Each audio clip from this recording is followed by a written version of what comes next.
última apresentação da tarde. Irene Gelves Zuninga.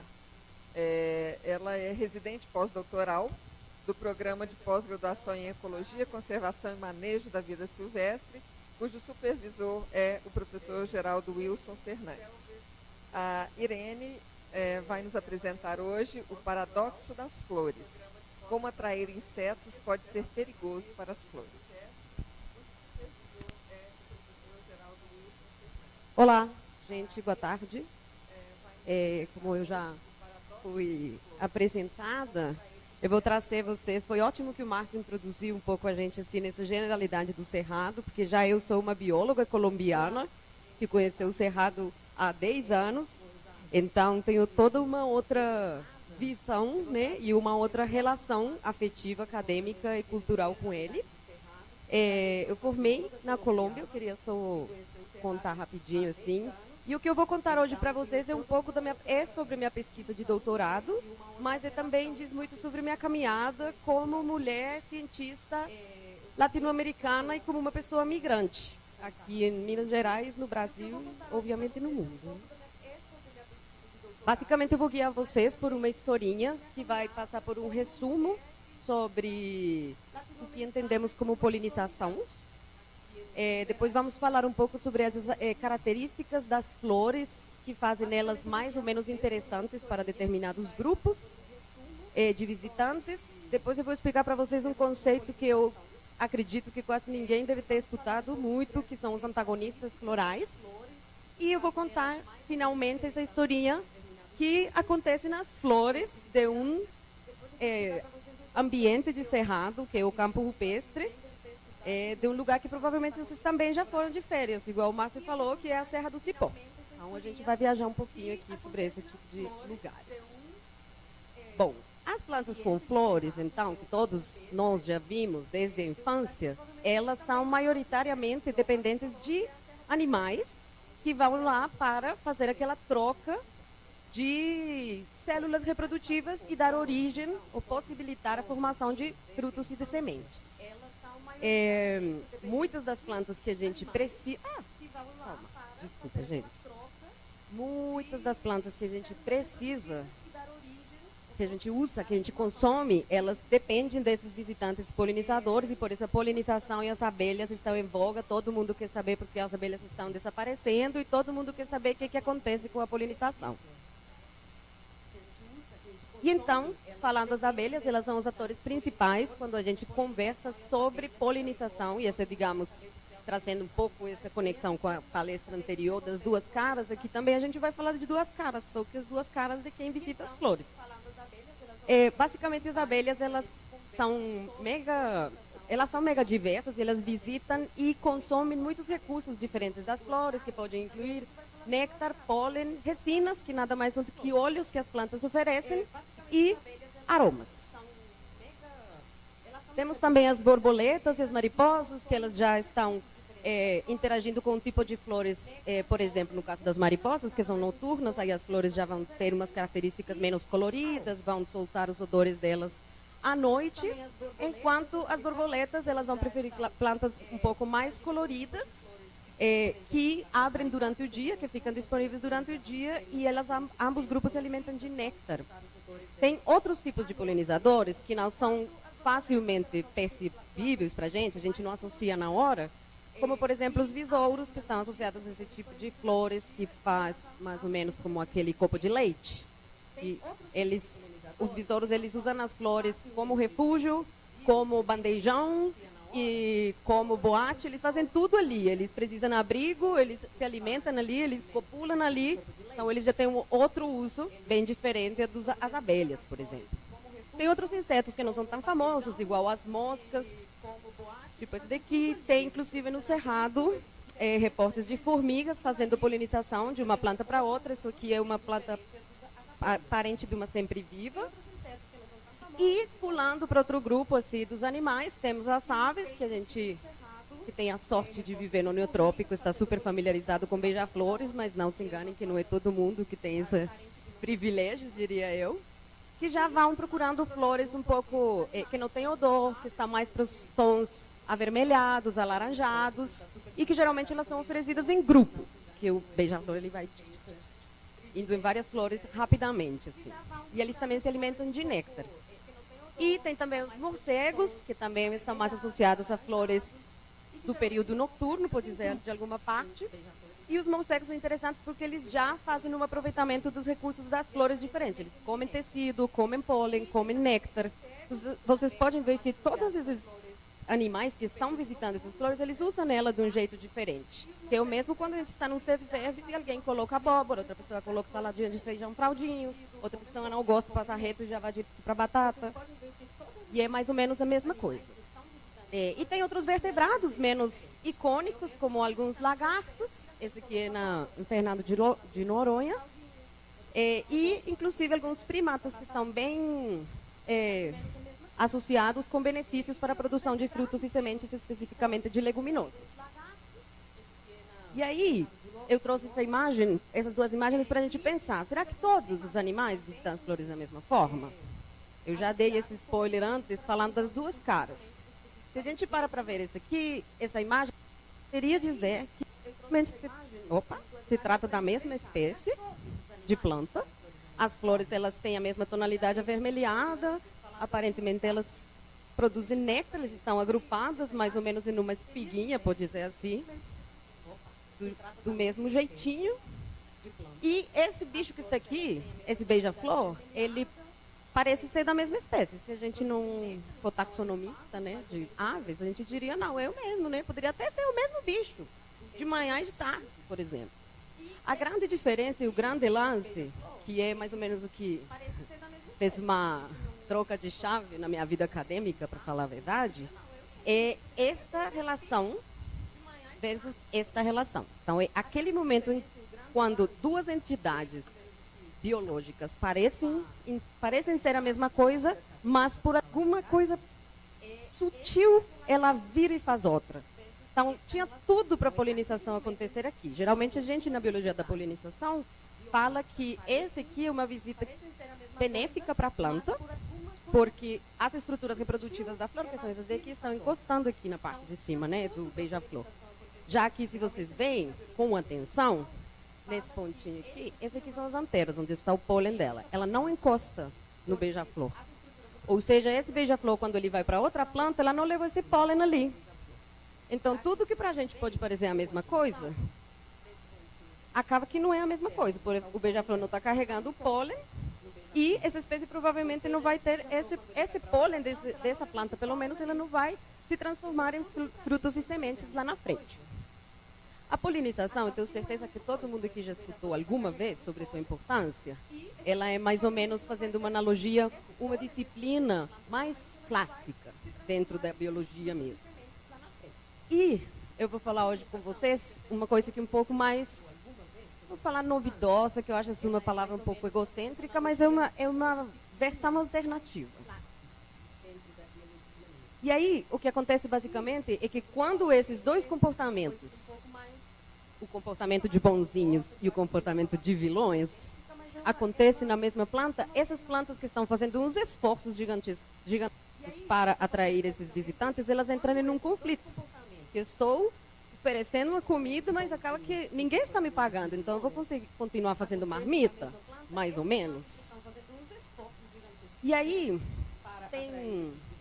como essa parte da polinização ela é mais clássica, a gente meio que sempre tem que relembrar um pouco. Mas e por quê, né? Qual que seria a diferença? Não só olhar que produz frutos e sementes, no final das contas a gente come frutos e sementes, no final das contas os filhos das plantas seriam os frutos, as sementes, quando elas germinam, né, na próxima geração. Mas acontece que esses antagonistas, eu chamei de vilões, mas vamos renomear eles para antagonistas, eles podem ser tão comuns quanto os polinizadores ou os mesmos herbívoros, que são aqueles bichinhos que fazem buracos nas folhas depois de tê-las comido. Todo mundo já viu no quintal ou em qualquer lugar. Esses antagonistas e eles polinizadores, eles procuram nas mesmas plantas da flor. Então, quando eu trouxe para vocês lá, as borboletas se alimentam de néctar, o morcego ele vai por tecido, por pólen, por néctar. É isso. Ele tem essa capacidade de ir pelo mesmo recurso. E esses polinizadores podem virar a chave em qualquer momento e escolher ir por um lado mais antagonista. E, finalmente, esses antagonistas, eles prejudicam a reprodução das plantas. E aí, como assim? Como assim que eles prejudicam a reprodução? Então, eles podem prejudicar diretamente ao consumir. Então, o pólen está ali, ele é consumido, não é transportado. Todos os custos fisiológicos que tem comer uma pétala, uma antera, uma sépala, por exemplo. Ou repelindo os polinizadores, que é meio que é uma forma indireta de fazer isso, de prejudicar a reprodução. E dentro desse contexto todo, eu vou contar para vocês essa historinha, que é sobre os insetos que danificam as flores em ambientes montanhosos de campo rupestre, na Serra do Cipó. O que a gente queria responder, basicamente, era quais são esses insetos que se alimentam de flores, quem são eles e eles estão comendo o quê, e quais são as características dessas flores que estão sendo consumidas ou danificadas por esses insetos, que são insetos florívoros. Estou apresentando para vocês, digamos, contando para vocês esse novo termo, ele é recentemente cunhado na ciência, que é a florivoria, o fato de comer flores. E como ela está mudando ao longo do tempo e do espaço nesse sistema. Todas essas fotos aqui são tiradas lá na Serra do Cipó, então acredito que vocês estejam um pouco familiarizados com isso. A gente esperava, então, que dependendo do que essas flores apresentam para os seus visitantes, dependendo da opção de cardápio, para continuar com esse tema, a gente esperava que flores com néctar, que oferecem néctar, elas sejam mais atacadas, ou que elas sejam preferidas pelos florívoros, que quando elas estão dispostas de maneira solitária ou única, elas sejam mais susceptíveis a essas danificações do que quando elas estão agrupadas, que elas sejam mais consumidas quando elas oferecem recursos durante o dia, porque a maioria dos insetos tem hábitos diurnos, e que, enquanto maior o PF, maior o pedido, sei lá, a preferência, sabe? Quem tem fome vai preferir um PF grande do que um PF pequeno, uma marmitinha assim. E aí, então, agora que lembrei que você falou de retalhos, o retalho do cerrado onde eu trabalhei foi esse aqui, que é um campo rupestre. E eu passei 14 meses contando flores e catando os insetos que estavam nessas flores em 30 locais diferentes. Eu voltava nos mesmos 30 locais para contar os botões, os frutos, as sementes que estavam sendo, as flores que estavam abertas, claro, e coletando os bichinhos. O que eu procurava quando eu estava lá naquele paisagem? Fora de alguma cachoeira depois do campo, porque sempre é bom, né? Era alguns sinais de pétalas removidas ou pétalas comidas por algum inseto nessas flores. Alguns furos anômalos na corola, que indicavam que alguém tinha pegado esse recurso de uma maneira antagonista ou de uma maneira não legítima. Falta de anteiras, isso aqui é uma planta parecida com a quaresmeira, então vocês podem imaginar que ela tinha muitas anteiras ali, esses pauzinhos aqui que carregam pólen, ou alguns comportamentos oportunistas, igual eu falei dos besouros lá atrás. Então eu fui lá durante 14 meses e documentei tudo isso ali. E aí o que a gente encontrou foi que pela primeira vez a gente conseguiu reportar a verdade na ciência, que o 26% das plantas nessa comunidade do campo rupestre tinha algum tipo de dano. Então, algum tipo de dano que podia variar entre esse dano aqui, que é um dano que, como ele está todo simétrico nas pétalas, a gente pode dizer que ele foi feito quando ele era botão. Aí vai o bicho, come o botão, quando a flor abre, aparece esse desenho que parecia até combinado, né? Pequenos danos, como esses aqui, que só falta essa partezinha aqui da corola. Tem outros, quando, por exemplo, perderam tanto anteiras como pétalas. Tem umas flores que perderam todas as suas pétalas, por exemplo. Tem outras que perderam parte do seu estigma. E por aí vai. Vemos que tem flores de formatos variados, de cores variadas, de recompensa variada. Por exemplo, Eu vou falar para vocês, esse aqui é uma flor que produz pólen, esse aqui são flores que produzem néctar, néctar também, pólen, resinas como recompensa. Então temos uma grande variedade, esses danos estão espalhados. E os 7% das flores, eles tiveram suas pétalas removidas. Então, eles não tiveram danos diretos nas estruturas reprodutivas, mas eles têm esses danos um pouco mais indiretos da atração. Então, ninguém quer, sei lá, pegar uma alface murcha na salada do bandejão. E aí encontramos também que dentro de toda esses insetos que nós monitoramos, o 43% deles se comportam como florívoros, comendo as partes mesmo. Outros são oportunistas, eles vão lá, se encontram um grãozinho de pólen, eles levam para casa, ou então pegam um pouquinho de néctar, mas eles não danificam as estruturas como um todo. Um desses 7%, eles fazem furos nessa corola. Basicamente, o que vai acontecer aqui é que esse néctar, pelo menos, vai se perder para esse outro cenário que seria mutualista. E o 12% seria naqueles que estão usando o recurso de um jeito que vai permitir uma formação de frutos e de sementes depois. Os besouros são os principais florívoros que se alimentam das flores do campo rupestre.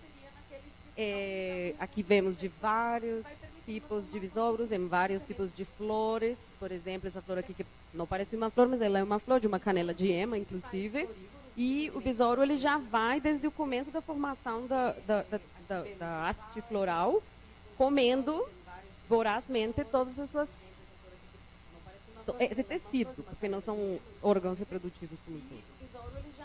E as formigas, que são animais que a gente não tem muito costume de reportar em flores. A gente viu que eles são os segundos insetos mais frequentes em flores. Esse aqui também é uma flor de uma canela de ema. Seguidos de abelhas e vespas, que são outro tipo de insetos que normalmente a gente não relaciona com estarem indo às flores, a não ser para polinizar em alguns casos muito específicos.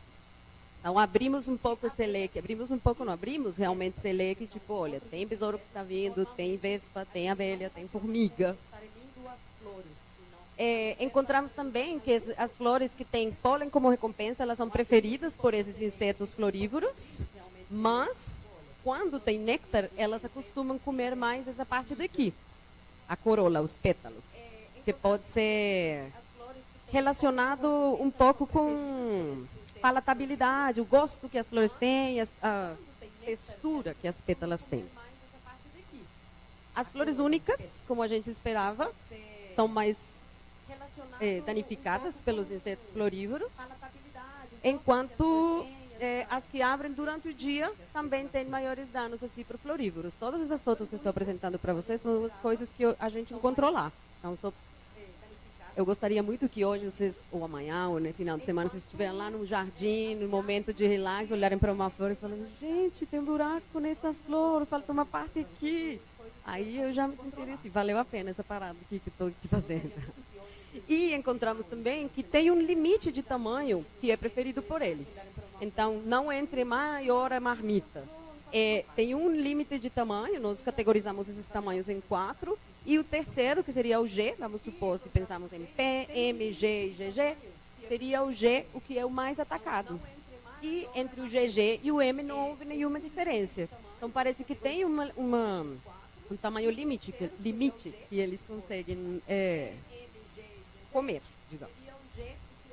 Vimos também que essa variação altitudinal que tem ali na Serra do Cipó, esses danos ocorrem indiscriminadamente. Pode ser nas partes baixas, intermediárias ou altas. E que quando tem menos flores na comunidade, esses danos são mais intensos. Então, alguma coisa está fazendo com que eles prefiram essas flores quando tem poucas. Não podemos falar de especificidade ainda, porque são coisas todas muito novas. Precisaria ser testado como com mais rigor científico. E aí, então, só para fechar, eu trouxe, a florivoria, como eu imagino que vocês já entendem aqui, nesse círculo do reaproveitamento ou feedback, porque esses são os achados que a gente encontrou. E esses achados, eles acabaram despertando umas outras curiosidades, que eu acho mais interessante do método científico e do a fazer do pesquisador. Que nunca acaba ali, nunca acaba no mestrado, nunca acaba no doutorado. E sempre assim, igual a doutora estava falando sobre o trabalho do Miyokosu, que ele foi indo e tal. Então, eu acho isso super importante e esse é o motor dos pesquisadores e do que a gente faz. Então, ainda temos muito para desvendar sobre a história natural, sobre plantas de interesse econômico, plantas alimentícias não coloniais, sobre agrofloresta e florívoros. Não existe nenhum reporte, por exemplo. Sobre essa perspectiva do antagonista, que determina que o beija-flor lá na flor vermelha ela fosse de um jeito ou então fosse de outro. Isso ainda é um mistério para a ciência.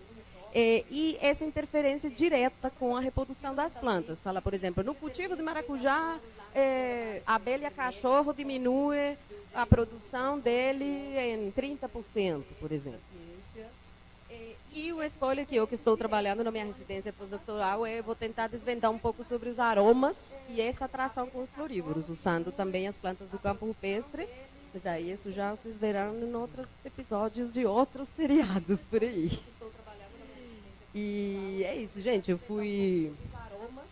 recebi apoio de todas essas instituições. Eu fui parte do programa que não coloquei aqui, o convênio estudante de pós-graduação, que é um programa que vem sendo um pouco dizimado nos últimos anos, mas que deu oportunidade para um monte de pessoas. Eu tenho certeza que vocês já conhecem alguém estrangeiro aqui que veio, Peru, do Equador, da Bolívia, de vários países da África também. E é isso, se tem perguntas, ideias, sistemas, críticas, qualquer coisa, é isso.